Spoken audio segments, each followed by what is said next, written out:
శివలింగాన్ని ఎలా స్థాపించాలి?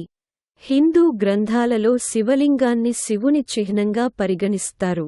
హిందూ మతంలో శివలింగాన్ని పూజిస్తారు. భక్తులు శివుడిని ఎంతో భక్తితో పూజిస్తారు.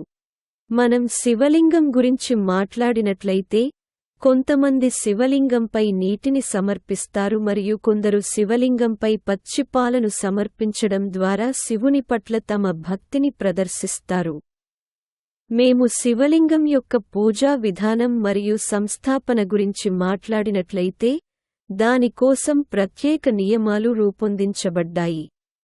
మీరు మీ ఇంటిలోని గుడిలో శివలింగాన్ని ప్రతిష్ఠించాలనుకుంటే, మీరు ఈ విషయాలపై ప్రత్యేక శ్రద్ధ వహించాలి.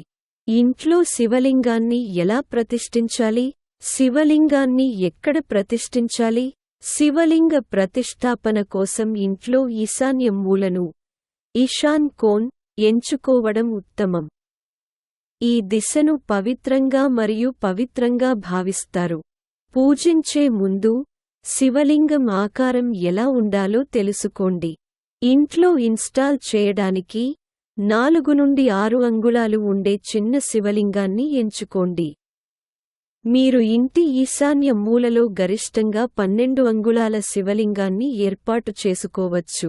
దేవాలయాలలో పెద్ద శివలింగాలు ప్రతిష్ఠించబడ్డాయి. శివలింగాన్ని ఏ రోజున స్థాపించాలి? సోమవారం శివలింగ ప్రతిష్ఠాపనకు అత్యంత పవిత్రమైన రోజుగా పరిగణించబడుతుంది.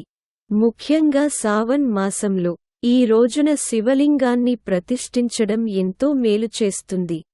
పూజ చేసే ముందు ఈ విషయానికి గుర్తుంచుకోండి: శివలింగ ప్రతిష్ఠాపన మరియు పూజ సమయంలో పరిశుభ్రత పట్ల ప్రత్యేక శ్రద్ధ వహించాలి.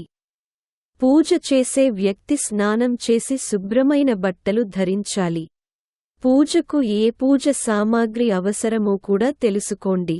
శివలింగ పూజలో గంగాజలం, పాలు, పెరుగు, తేనె, స్వచ్ఛమైన నీరు, బెల్పత్రం, తెల్లని పువ్వులు, అక్షత, బియ్యం, చందనం, ధూపం, దీపం మరియు నైవేద్యం, ప్రసాదం ఉపయోగించండి. ఇంట్లో శివలింగాన్ని ఎలా పూజించాలి? ముందుగా శివలింగాన్ని గంగాజలంతో స్నానం చేయండి. తర్వాత పాలు, పెరుగు, తేనె, స్వచ్ఛమైన నీటితో అభిషేకం చేయాలి.